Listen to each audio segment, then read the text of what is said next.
পাহাড় চূড়ায়, সুনীল গঙ্গোপাধ্যায়।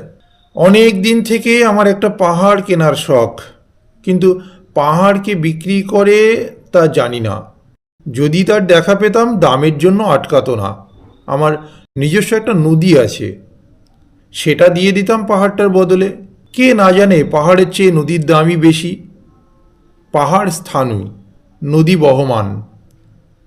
তবু আমি নদীর বদলে পাহাড়টাই কিনতাম, কারণ আমি ঠকতে চাই।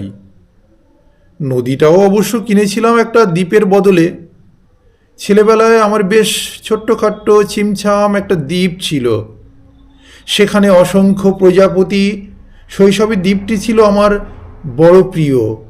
আমার যৌবনে দ্বীপটি আমার কাছে মাপে ছোট লাগলো। প্রবাহমান ছিপছিপে তন্বী নদীটি বেশ পছন্দ হলো আমার। বন্ধুরা বলল, ওইটুকু একটা দ্বীপের বিনিময়ে এত বড় একটা নদী পেয়েছিস, খুব জিতেছিস তো মাইরি। তখন জয়ের আনন্দে আমি বিহ্বল হতাম। তখন সত্যি আমি ভালোবাসতাম নদীটিকে। নদী আমার অনেক প্রশ্নের উত্তর দিত, যেমন, বলতো আজ সন্ধেবেলায় বৃষ্টি হবে কি না। সে বলতো, আজ এখানে দক্ষিণ গরম হাওয়া, শুধু একটি ছোট্ট দ্বীপে বৃষ্টি। সে কি প্রবল বৃষ্টি, যেন একটা উৎসব। আমি সেই দ্বীপে আর যেতে পারি না। সে জানতো, সবাই জানে, শৈশবে আর ফেরা যায় না। এখন আমি একটা পাহাড় কিনতে চাই। সেই পাহাড়ের পায়ের কাছে থাকবে গহন অরণ্য। আমি সেই অরণ্য পার হয়ে যাব, তারপর শুধু রুক্ষ কঠিন পাহাড়।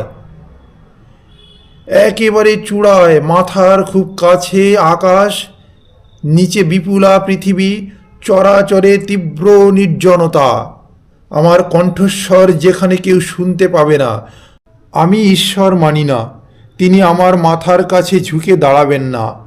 আমি শুধু 10 দিককে উদ্দেশ্য করে বলবো, প্রত্যেক মানুষই অহংকারী। এখানে আমি একা, এখানে আমার কোনো অহংকার নেই। এখানে জয়ী হওয়ার বদলে ক্ষমা চাইতে ভালো লাগে। হে 10 দিক, আমি কোনো দোষ করিনি, আমাকে ক্ষমা করো।